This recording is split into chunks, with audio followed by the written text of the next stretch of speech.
Halo teman-teman, bertemu lagi di channel ini Do It Yourself Travel ID. Kali ini kita akan memberikan tips mudik lebaran naik kereta api.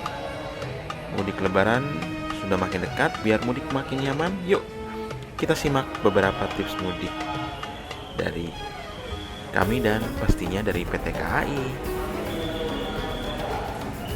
Sebelum tips ini jalan, yuk jangan lupa subscribe channel ini Do It Yourself Travel ID untuk mendapatkan banyak sekali informasi, baik itu menaik kereta, pesawat udara, atau transportasi udara lainnya. Jangan lupa di subscribe ya teman-teman. Yuk kita mulai dari sekarang. Yang pertama adalah penuhi syarat perjalanan. Cari tahu apa saja yang menjadi syarat perjalanan naik kereta api. Nah, untuk teman-teman yang sudah booster itu tidak memerlukan tes antigen ataupun PCR. Nah, bagi yang baru mendapatkan vaksin dosis pertama itu memerlukan PCR, kartu vaksin ya, dan memiliki aplikasi Peduli Lindungi. Kalau anak-anak di bawah 6 tahun tidak perlu screening PCR antigen ataupun lainnya. Tapi untuk anak 6 sampai 17 tahun diperlukan vaksin yang kedua. Nah, itu beda lagi teman-teman, vaksin yang kedua. Itu saja yang pertama. Berikutnya adalah persyaratan berikutnya adalah pastikan sudah divaksin, karena vaksinasi menjadi syarat mutlak naik kereta api. Segera dapatkan vaksinasi lengkap agar mudik makin mudah.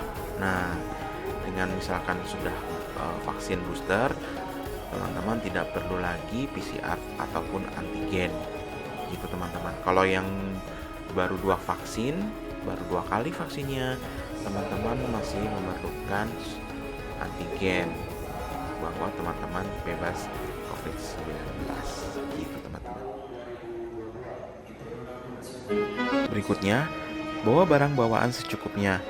Tempat bagasi di kereta api terbatas. Pastikan tidak membawa barang bawaan yang berlebih.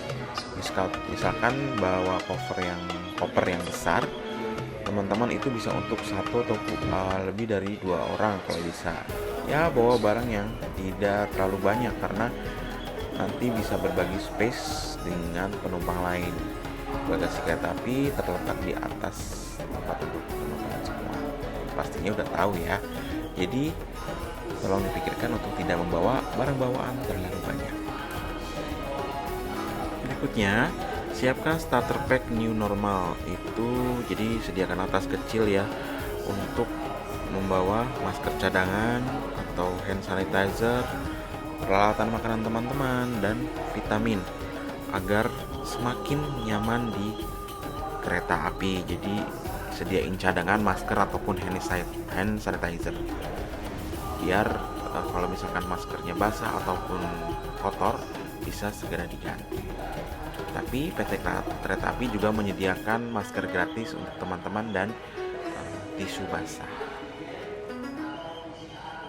Berikutnya, jangan memakai perhiasan yang berlebihan karena agar terhindar dari tindak kejahatan dan hal-hal yang tidak diinginkan.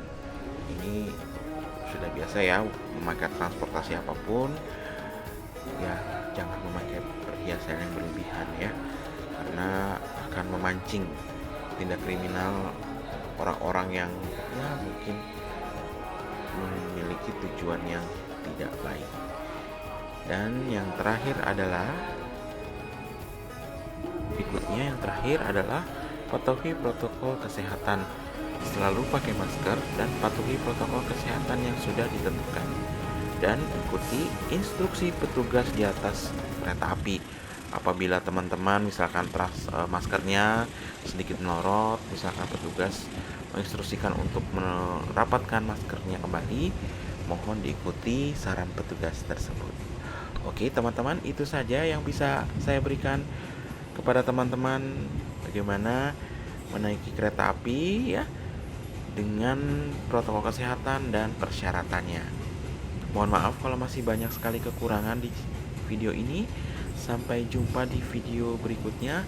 Selamat mudik buat teman-teman yang mudik ke kampung halamannya. Nanti balik dalam keadaan tetap sehat ya teman-teman. Sampai jumpa di video berikutnya.